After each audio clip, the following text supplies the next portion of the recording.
तो दोस्तों आज की इस वीडियो में हम देखेंगे 22 दिसंबर से रिलेटेड जितने भी इंपॉर्टेंट करंट अफेयर्स बन सकते हैं। हिंदी और इंग्लिश दोनों ही लैंग्वेज में ये करंट अफेयर होंगे। अगर आपको इस वीडियो की पीडीएफ फाइल चाहिए तो डिस्क्रिप्शन में मैंने लिंक दिया है, वहां से आप पीडीएफ फाइल भी डाउनलोड कर सकते हैं और मेरे साथ टेलीग्राम पर भी जुड़ सकते हैं। चलिए आज का वीडियो शुरू करते हैं।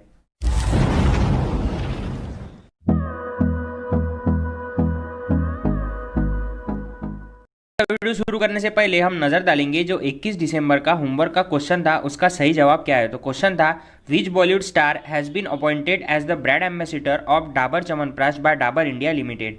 डाबर इंडिया लिमिटेड ने किस बॉलीवुड स्टार को डाबर च्यवनप्राश का ब्रांड एम्बेसडर नियुक्त किया है। तो इसके लिए जो ऑप्शन थे वो थे अक्षय कुमार, सोनू सूद, ऋचा चड्ढा और सलमान खान। आप में से कई लोगों ने इसका जवाब सही दिया है। इसका जो सही जवाब है वह है अक्षय कुमार। तो अक्षय कुमार जो है इन्हें डाबर इंडिया लिमिटेड का जो डाबर च्यवनप्राश ब्रांड है उसका ब्रांड एम्बेसडर नियुक्त किया गया है। उसके बाद में यहाँ पर हमें ऋचा चड्ढा दिख रहा है। तो ऋचा चड्ढा को जो है वो 2020 में जो भारत रत्न डॉक्टर बाबा साहेब आम्बेडकर अवार्ड है उससे सम्मानित किया गया है। उसके बाद में यहाँ पर हमें सोनू सूद दिख रहा है। तो सोनू सूद से रिलेटेड इंपॉर्टेंट फैक्ट मैं हरदम आपको बताता हूँ। सोनू सूद इसलिए इंपॉर्टेंट है क्योंकि जब भी कोविड-19 की बात होगी तो जो प्रवासी मजदूर थे वो जब पलायन कर रहे थे अपने राज्य में पुनः वापस जाने के लिए तो इन्होंने काफ़ी मदद की थी।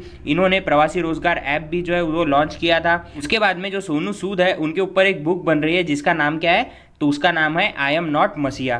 तो इतनी जानकारी हमें इस सवाल से मिलती है। चलिए देखते हैं आज के करंट अफेयर्स।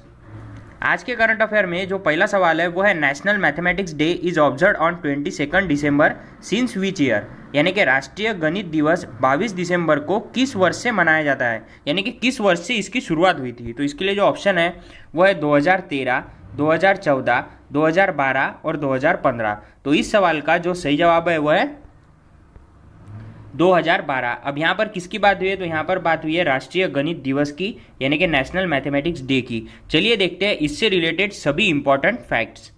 तो सबसे महत्वपूर्ण बात, जो नेशनल मैथमेटिक्स डे है वो मनाया क्यों जाता है, तो जो बर्थ एनिवर्सरी है किसकी, श्रीनिवासन रामानुजन की, उनकी बर्थ एनिवर्सरी पर जो है वो नेशनल मैथमेटिक्स डे मनाया जाता है। अब ये मनाया कब से जाने लगा, तो ये मनाया जाने लगा 2012 से। अब ये 2012 से क्यों मनाया जाने लगा इसके बारे में मैं आगे आपको बताता हूँ। उसके बाद में 2020 में इस साल इसकी कौन सी बर्थ एनिवर्सरी मनाई गई, तो इसकी 133वीं बर्थ एनिवर्सरी जो है वो मनाई गई है। चलिए अब देखते हैं 2012 से ही ये क्यों मनाया जाने लगा। 2012 में जो भारत के प्रधानमंत्री थे मनमोहन सिंह, उन्होंने जो रामानुजन थे उनकी 125वीं बर्थ एनिवर्सरी पर ये डिक्लेयर किया था। कब किया था डिक्लेयर, तो 26 फरवरी 2012 को ये डिक्लेयर किया था कि आज से जो भी 22 दिसंबर आएगा उस दिन नेशनल मैथमेटिक्स डे मनाया जाएगा।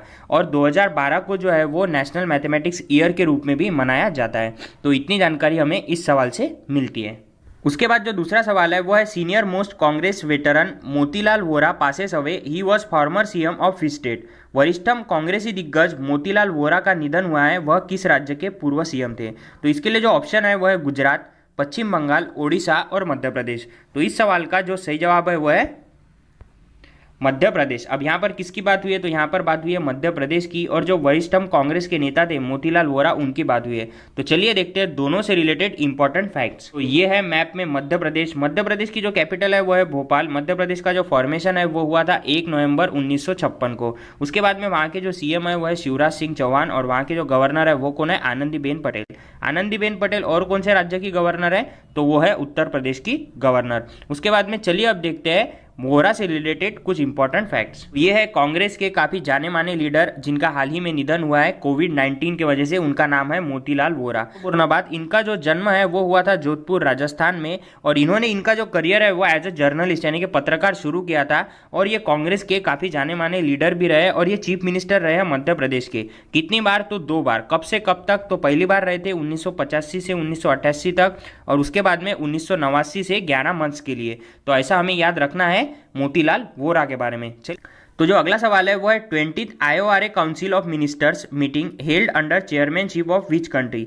20वें IORA मंत्रिपरिषद की बैठक की अध्यक्षता किस देश ने की है। तो इसके लिए जो ऑप्शन है वो है संयुक्त अरब अमीरात, ईरान, संयुक्त अरब और अफगानिस्तान। तो इस सवाल का जो सही जवाब है वो है संयुक्त अरब अमीरात। अब यहाँ पर IORA की बात हुई है और संयुक्त अरब अमीरात यानी कि UAE की बात हुई है। तो चलिए देखते हैं दोनों से रिलेटेड इंपॉर्टेंट फैक्ट्स। IORA यानी होता है इंडियन ओशन रिम एसोसिएशन। उसके बाद में इसकी जो 20वीं समिट है वो अभी वीडियो कॉन्फ्रेंसिंग के जरिए करी गई, जिसमें जो उसकी अध्यक्षता है वो किसने करी है, तो वो करी है UAE ने यानी कि यूनाइटेड अरब इमिरेट्स ने। उसके बाद में इस साल इसकी थीम क्या थी, तो इसकी जो थीम थी वो थी promoting a shared destiny and path to prosperity in the Indian ocean. तो इतनी जानकारी हमें इस सवाल से मिलती है। अब यहाँ पर UAE की बात हुई है, तो UAE की बात हुई है तो एक बात हमें ध्यान में रखना है कि IPL का जो 13वां संस्करण हुआ है इस साल 2020 में, वो कहाँ पर हुआ है, तो वो हुआ है UAE में। और UAE के दुबई में किसका हेडक्वार्टर है, तो UAE के दुबई में जो है वो ICC का हेडक्वार्टर है। चलिए देखते हैं अगला सवाल। जो अगला सवाल है वो है which countries hawker culture gets UNESCO recognition. किस देश की हॉकर संस्कृति को यूनेस्को की मान्यता प्राप्त हुई है। तो इसके लिए जो ऑप्शन है वो है फ्रांस, मॉरिशियस, स्विट्जरलैंड और नॉर्वे। तो इस सवाल का जो सही जवाब है वो है स्विट्जरलैंड। अब यहाँ पर स्विट्जरलैंड की बात हुई है और उसके बाद में हॉकर संस्कृति की बात हुई है और यूनेस्को की बात हुई है। तो चलिए देखते हैं तीनों से रिलेटेड इंपॉर्टेंट फैक्ट्स। तो सबसे पहले हम देख लेते हैं यूनेस्को से रिलेटेड इंपॉर्टेंट फैक्ट। यूनेस्को का जो लॉन्ग फॉर्म होता है वो होता है United Nation Educational Scientific and Cultural Organisation. इसका जो हेडक्वार्टर है वो है पेरिस फ्रांस में। इसका जो फॉर्मेशन है वो हुआ था 16 नवंबर 1945 को। इसके जो डायरेक्टर जनरल है वो है एड्रो अजोले। और यूनेस्को का क्या काम होता है, तो जो भी पूरे वर्ल्ड में एजुकेशन से रिलेटेड या फिर साइंस से रिलेटेड या फिर कल्चर से रिलेटेड जो भी चीज़ हो रही है, जो अच्छा करने के लिए हो रही है, उसे प्रमोट करना ये यूनेस्को का काम होता है। उसके बाद में अब सबसे इंपॉर्टेंट बात जो मैंने आपको बताया कि ये जो कल्चर है, जो कि स्विट्जरलैंड का कल्चर है, जिसे हॉकर कल्चर कहा जाता है, ये कल्चर है क्या, तो जो स्ट्रीट फूड है स्विट्जरलैंड का उसे ही हॉकर कल्चर कहा जाता है और उसे ही यूनेस्को ने मान्यता दी है। तो इतनी जानकारी हमें इस सवाल से मिलती है। तो अगला सवाल है वो है Varasat campaign is launch in which state of India. Varasat अभियान भारत के किस राज्य में शुरू किया गया है। तो इसके लिए जो ऑप्शन है वह है उत्तर प्रदेश, पश्चिम बंगाल, तमिलनाडु और कर्नाटक। तो इस सवाल का जो सही जवाब है वो है उत्तर प्रदेश। अब यहाँ उत्तर प्रदेश से रिलेटेड फैक्ट मैं आपको जरूर बताऊंगा, लेकिन यहाँ पर हमें वारसात दिख रहा है, तो ये वारसात कैंपेन है क्या, तो जो गांव होते हैं छोटे छोटे, वहाँ पर जो किसान होते हैं या फिर जो भी गरीब लोग होते हैं, उनके जो घर होते हैं उनका उत्खनन होता है या फिर उनकी जो ज़मीन होती है वो छीन ली जाती है। तो इसके लिए जो है ये कैंपेन चलाया जा रहा है। ये कैंपेन की जो मुदत है वो होगी 15 फरवरी 2021। 15 फरवरी 2021 तक जो भी लोग हैं गांव के, जिन गरीब लोग जिनको ऐसा लगता है कि उनकी जो ज़मीन थी उसका हक उन्हें नहीं मिला है या फिर उनकी ज़मीन जो है वो किसी ने छीन ली है, तो वो रजिस्टर कर सकते हैं तहसील ऑफिस में। उसके बाद में उसके आगे की प्रोसीजर होगी, ऐसा इसमें कहा गया है। उसके बाद में उत्तर प्रदेश की बात हुई, तो चलिए देखते हैं उत्तर प्रदेश से रिलेटेड इंपॉर्टेंट फैक्ट्स। तो ये है मैप में उत्तर प्रदेश। उत्तर प्रदेश की जो कैपिटल है वो है लखनऊ। उत्तर प्रदेश का जो फॉर्मेशन है वो हुआ था 24 जनवरी 1950 को। उत्तर प्रदेश के जो CM है वो है योगी आदित्यनाथ। वहाँ के जो गवर्नर है वो है आनंदीबेन पटेल। आनंदीबेन पटेल मध्य प्रदेश की भी गवर्नर है। और सबसे इंपॉर्टेंट बात मैं हरदम आपको बताता हूँ कि लोकसभा की सबसे ज़्यादा सीट जो है वो 80 है, वो कहाँ पर है, तो उत्तर प्रदेश में है। और राज्यसभा की 31 सीटें जो है वो उत्तर प्रदेश में है। तो इतनी जानकारी हमें इस सवाल से मिलती है। उसके बाद जो अगला सवाल है वो है Rajnath Singh inaugurates advance HWT test facility in Hyderabad. HWT means Rajnath Singh ने हैदराबाद में HWT परीक्षा की उन्नत सुविधा का उद्घाटन किया है। HWT का मतलब क्या होता है, तो इसके लिए जो ऑप्शन है वह है hydraulic wing tunnel, hypersonic wing tunnel, hydrostatic wing tunnel या फिर हाइड्रोलिक विंड टनल। तो इस सवाल का जो सही जवाब है वह है हाइपरसोनिक विंड टनल। उसके बाद में अब यहाँ पर हाइपरसोनिक विंड टनल की बात हुई, चलिए देखते हैं इससे रिलेटेड कुछ इंपॉर्टेंट फैक्ट्स।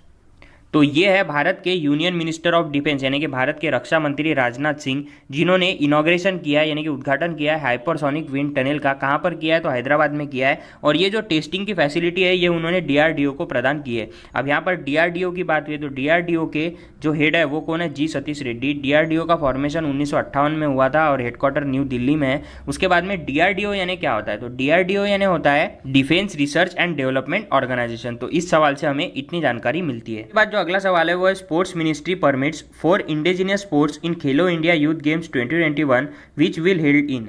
खेल मंत्रालय ने खेलो इंडिया यूथ गेम्स 2021 में 4 स्वदेशी खेलों की अनुमति दी है। यह कहाँ आयोजित किया जाएगा, तो इसके लिए जो ऑप्शन है वो है उत्तर प्रदेश, पश्चिम बंगाल, तमिलनाडु और हरियाणा। तो इस सवाल का जो सही जवाब है वो है हरियाणा। अब यहाँ पर हरियाणा की बात हुई है तो हरियाणा से रिलेटेड इंपॉर्टेंट फैक्ट मैं जरूर आपको बताऊंगा, लेकिन पहले देख लेते कि ये जो 4 स्वदेशी खेल है ये कौन से खेल है। तो इस साल जो खेलो इंडिया यूथ गेम्स है 2021 वो कहाँ पर होने वाला है, तो हरियाणा में होने वाला है। तो हरियाणा की जो कैपिटल है वो क्या है, तो वो है चंडीगढ़। उसके बाद में वहाँ के जो CM है वो है मनोहर लाल खट्टर। इस साल जो नए 4 गेम्स ऐड किए गए हैं वो कौन से गेम है, तो एक है गटका, एक है कलिरीपट्टू, एक है थांगटा और एक है मल्लखाम। अब ये कौन से राज्य से संबंधित है तो वो भी देख लेते हैं। तो कलिरीपट्टू जो है वो केरला से बिलोंग करता है। उसके बाद में मल्लखाम जो है वो मध्य प्रदेश और महाराष्ट्र में खेला जाता है। उसके बाद में गटका जो है उसका ओरिजिन है पंजाब, और थांगटा जो है ये मणिपुर का एक मैरिटियल आर्ट है। तो इतनी जानकारी हमें इस सवाल से मिलती है। उसके बाद में जो अगला सवाल है वो है Indian boxers bag 3 gold at Cologne boxing world cup it is held in. भारतीय मुक्केबाजों ने कोलोन बॉक्सिंग विश्व कप में 3 गोल्ड जीते हैं, यह कहाँ आयोजित हुआ है? तो इसके लिए जो ऑप्शन है वो है जर्मनी, मॉरिशियस, स्विट्जरलैंड और नॉर्वे। तो इस सवाल का जो सही जवाब है वो है जर्मनी। अब यहाँ पर किसकी बात हुई है? तो यहाँ पर बात हुई है कोलोgne बॉक्सिंग वर्ल्ड कप की। तो इसमें भारत ने जो है वो 3 गोल्ड जीते हैं और टोटल भारत ने जो है वो 9 मेडल जीते हैं। उसके बाद में 1 नंबर पर कौन सी कंट्री रही है? तो 1 नंबर पर जो कंट्री रही है वो है जर्मनी। उसके बाद में चलिए देखते हैं अगला सवाल। जो अगला सवाल है वो है which state government has approved the freedom of religion act 2019 under which a provision of punishment for 7 years has been made on force conversion. किस राज्य सरकार ने धर्म की स्वतंत्रता अधिनियम 2019 को मंजूरी दे दी है जिसके तहत जबरन धर्मांतरण पर अब 7 साल की सजा का प्रावधान किया गया है? तो इसके लिए जो ऑप्शन है वो है उत्तर प्रदेश, पश्चिम बंगाल, तमिलनाडु और हिमाचल प्रदेश। तो इस सवाल का जो सही जवाब है वो है हिमाचल प्रदेश। तो हिमाचल प्रदेश जो है वो ऐसा पहला राज्य बना है जिन्होंने जो जबरन धर्मांतरण करा जाता है उसके लिए 7 साल की सजा सुनाई है। उसके बाद में चलिए देखते हैं अगला सवाल। जो अगला सवाल है वो है the president of which country Vidya Devi Bhandari has dissolve the parliament on the recommendation of prime minister KP Sharma Oli.